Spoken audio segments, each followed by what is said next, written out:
अस्सलामुअलैकुम dear students. पिछले video में जो है ना मैंने आपको पढ़ाया था active voice and passive voice, और मैंने आपको प्रेजेंट टेंस जो था वो कंप्लीट कराया था कि आप प्रेजेंट टेंस के जो जुमले होते हैं उसके जब एक्टिव वॉइस के टेंसेस आपको दिए होते हैं तो उसको आप पैसिव वॉइस में कैसे कन्वर्ट करते हो।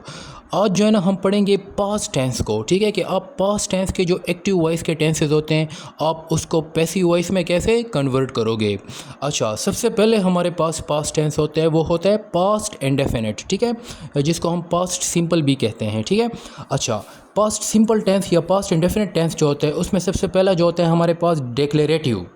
अच्छा, डिक्लेरेटिव सेंटेंस को अगर हम देखते हैं तो उसका जो एक्टिव वॉइस का हमारे पास स्ट्रक्चर होता है वो कुछ इस तरह से होता है, जैसे कि आप देखते हैं मैंने यहाँ पे लिखा है ए वी, ठीक है।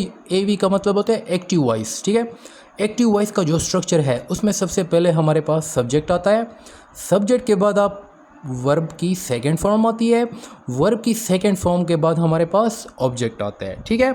ये तो हो गया एक्टिव वॉइस का स्ट्रक्चर। जबकि पैसिव वॉइस का जो स्ट्रक्चर होगा वो कुछ इस तरह से होगा, जो ऑब्जेक्ट है ना उसको आप पहले लगा दो, ऑब्जेक्ट के बाद आपने एक चीज़ को याद रखना है, जो सबसे इम्पॉर्टेंट चीज़ है वो है वाज वर। इन दोनों में से कोई एक हेल्पिंग वर्ब लगेगा, ठीक है। उसके बाद आपकी वर्ब की थर्ड फॉर्म लगेगी, फिर बाई लगेगा, और आखिर में आपने क्या करना है, एक्टिव वॉइस के सब्जेक्ट को लगा देना है। एग्जाम्पल के ज़रिए से समझते हैं कि आपने कैसे इनको करना है। पहला हमारे पास सेंटेंस है the dog chased the ball. ये हमारे पास एक्टिव वॉइस का सेंटेंस है। जब आप इसको पैसिव वॉइस में कन्वर्ट करते हो तो जो द बॉल है, जो कि हमारे पास क्या है, ऑब्जेक्ट है, ये क्या बन जाएगा पैसिव वॉइस में, सब्जेक्ट, ठीक है। सो द बॉल, उसके बाद आपने वाज या वर लगाना है। द बॉल चूँकि एक सिंगुलर सब्जेक्ट है तो इसके बाद वाज लगता है, ठीक है। उसके बाद वर्ब की थर्ड फॉर्म चेस्ट लगा है, फिर बाय लगा है, और आखिर में एक्टिव वॉइस का जो सब्जेक्ट है हमारे पास द डॉग वो लगा है, ठीक है। अच्छा, तो ये सेंटेंस हमारे पास बन जाएगा इसका passive voice, the dog chased the ball. इसका पैसिव वॉइस कैसे बनेगा, the ball was chased by the dog. Okay, दूसरा सेंटेंस देखते हैं। ओके, तो दूसरा जो हमारे पास सेंटेंस है वो है ही रॉट अ लेटर। ये एक्टिव वॉइस में है, ठीक है। तो सबसे पहले आपने क्या करना है, एक्टिव वॉइस का जो ऑब्जेक्ट है उसको अपने पैसिव वॉइस के शुरू में लगा देना है। तो अ लेटर को शुरू में लगा दो, उसके बाद वाज वर लगा दो। अ लेटर चूँकि सिंगुलर सब्जेक्ट है तो हम इसके साथ वाज लगाएंगे, ठीक है। उसके बाद वर्ब की थर्ड फॉर्म रिटर्न लगा दो, फिर बाय लगा दो, और आखिर में ही से क्या बन जाएगा, सब्जेक्टिव प्रोनाउन है तो यहाँ पे इससे ऑब्जेक्टिव प्रोनाउन बना दो। तो a letter was written by him.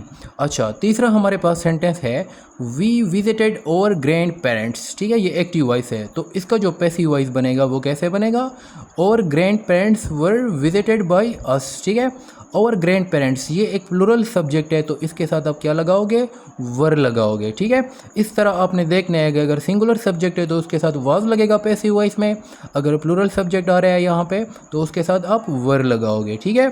अच्छा, इसके बाद इसका जो नेगेटिव वो होता है, सेंटेंस होता है, उसको ज़रा देखते हैं कि पास्ट इंडेफिनिट का जो नेगेटिव सेंटेंस होता है आप उसके आप उसके पैसिव वॉइस कैसे बनाते हो। अच्छा, जो हमारे पास नेगेटिव सेंटेंसेस होते हैं पास्ट इंडेफिनिट के, उसमें आपने क्या करना है, एक्टिव वॉइस का स्ट्रक्चर अगर हम देख लेते हैं तो सबसे पहले सब्जेक्ट लगेगा, सब्जेक्ट के बाद जो है ना उसमें डिड नॉट लगता है, ठीक है। उसके बाद वर्ब की फर्स्ट फॉर्म लगती है और आखिर में ऑब्जेक्ट लगता है। जबकि पैसिव वॉइस में अगर आप देखते हैं तो ऑब्जेक्ट शुरू में लगता है, उसके बाद आपने वाज वर लगाना है, उसके बाद नॉट लगाना है, और फिर उसके बाद वर्ब की थर्ड फॉर्म लगानी है, वर्ब की थर्ड फॉर्म के बाद बाय लगाना है, और आखिर में सब्जेक्ट। तो इसको अगर आप पहले वाले सेंटेंस से कंपेयर करो तो इसमें सिर्फ वाज वर के बाद आपने पैसिव वॉइस में क्या लगाना है, नॉट लगाना है, और कुछ भी नहीं है इसमें, ठीक है। और कुछ भी नहीं है नेगेटिव सेंटेंस में। अगर पास्ट इंडेफिनिट का आपको नेगेटिव सेंटेंस दिया है तो आपने बिल्कुल डिक्लेरेटिव की तरह करना है, बस सिर्फ क्या करना है कि वाज वर के बाद आपने नॉट लगाना है। फॉर एग्जांपल पहला हमारे पास सेंटेंस है the dog did not chess the ball. तो आपने क्या करना है, the ball was not chased by the dog, यानी वाज के बाद आपने नॉट लगा दिया है, ठीक है। दूसरा सेंटेंस है हमारे पास he did not write a letter, a letter was not written by him, सिर्फ आपने नॉट का इजाफा किया है, ठीक है। तीसरा हमारे पास है we did not visit our grand parents.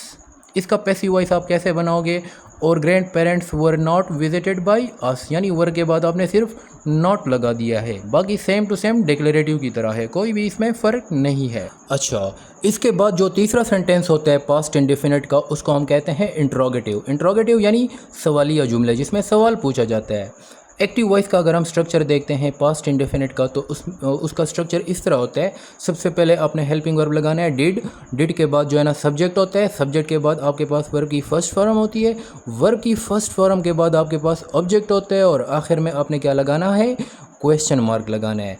जबकि पैसिव वॉइस का जो स्ट्रक्चर होता है उसके शुरू में आपने वाज वर लगाना है, वॉज वर के बाद आपने ऑब्जेक्ट लगाना है, ऑब्जेक्ट के बाद वर्ब की थर्ड फॉर्म, उसके बाद बाय, और आखिर में सब्जेक्ट लगा देना है, फिर क्वेश्चन मार्क लगा देना है। ठीक है, पहला सेंटेंस है हमारे पास, did the dog chase the ball.